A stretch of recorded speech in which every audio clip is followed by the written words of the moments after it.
بسم اللہ الرحمن الرحیم۔ السلام علیکم ورحمۃ اللہ وبرکاتہ۔ Welcome to my channel info about health.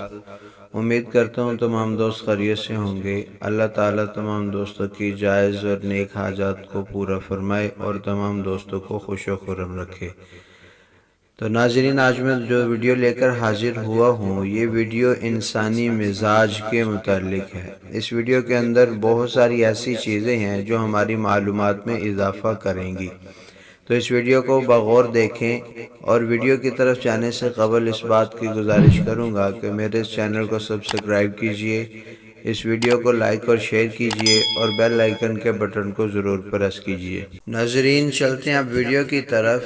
یہ ویڈیو انسانی مزاج کے متعلق ہے۔ انسانی مزاج کو طب کی دنیا میں بنیادی حیثیت حاصل ہے۔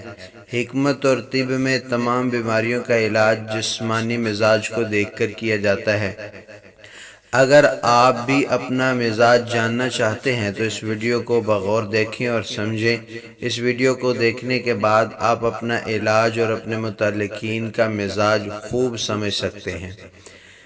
قدیم یونانی طب کے مطابق انسانی جسم 4 چیزوں سے وجود میں آیا ہے۔ نمبر 1 خون، نمبر 2 سودا، نمبر 3 صفرا، نمبر 4 بلغم۔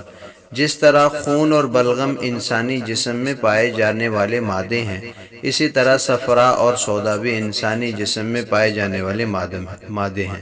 صفرا کو یلو بائل کہتے ہیں، جو پیلے رنگ کا مادہ ہوتا ہے، پتے میں جمع ہوتا ہے، جسم میں موجود چربی کو ہضم کرنے میں مدد دیتا ہے۔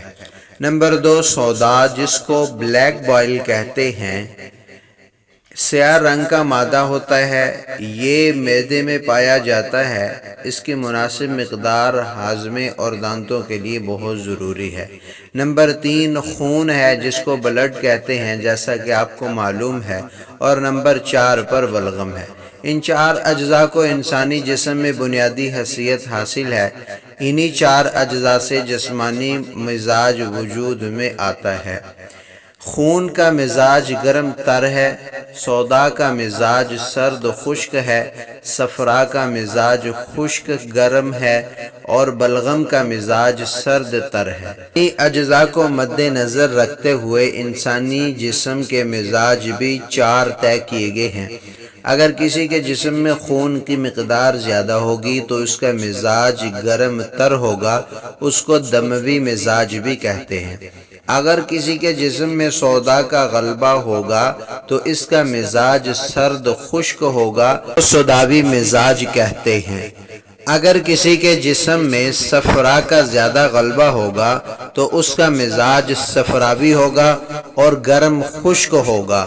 اگر کسی کے جسم میں بلغم کی مقدار زیادہ ہوگی تو اس کا مزاج سرد تر ہوگا اور اس مزاج کو بلغمی مزاج کہتے ہیں۔ ان تمام مادوں کا متوازن ہونا ضروری ہے۔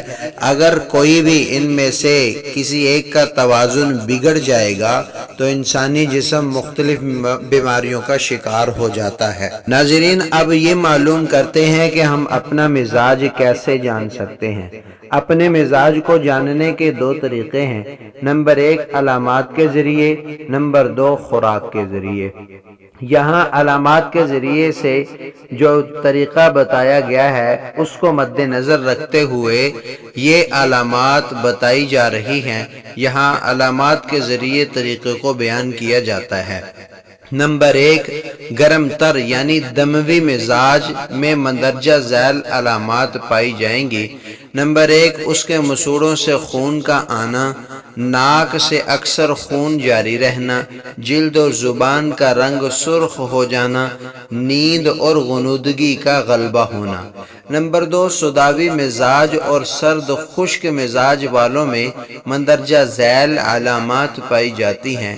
جلد کی رنگ کا سیاہ ہونا، جسم لاغر ہونا، نیند کی کمی، منہ اور جسم میں خشکی، تنہائی پسندی اور خوف، اور نبض کا ڈوب جانا۔ نمبر 3 صفراوی مزاج اور گرم خشک مزاج والوں میں مندرجہ ذیل علامات پائی جاتی ہیں۔ آنکھوں اور جلد کی رنگت کا زرد ہونا، پیاس کا زیادہ ہونا، آنکھوں میں جلن ہونا، منہ کا ذائقہ کڑوا ہونا، نبض کا تیز ہونا، پیشاب کا رنگ زرد ہو جانا۔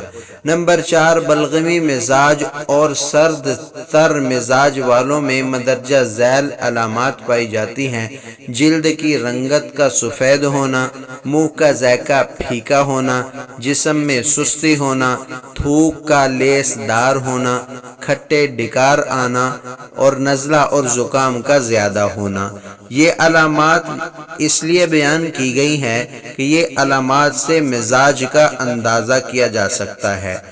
آج کے لیے یہ ویڈیو ہے، آئندہ ایک نئی ویڈیو کے ساتھ حاضر ہوں گا جس میں دوسرا طریقہ خوراک سے مزاج کا اندازہ لگانا بتایا جائے گا۔ ناظرین، ایک نئی ویڈیو کے ساتھ آئندہ حاضر ہوں گا، تب تک کے لیے اجازت دیجیے، اور آخر میں پھر ایک مرتبہ گزارش کروں گا کہ میرے اس چینل کو سبسکرائب کیجیے، اس ویڈیو کو لائک اور شیئر کیجیے، بیل آئیکن کے بٹن کو ضرور پریس کیجیے۔ تب تک کے لیے اجازت دیجیے، اللہ حافظ۔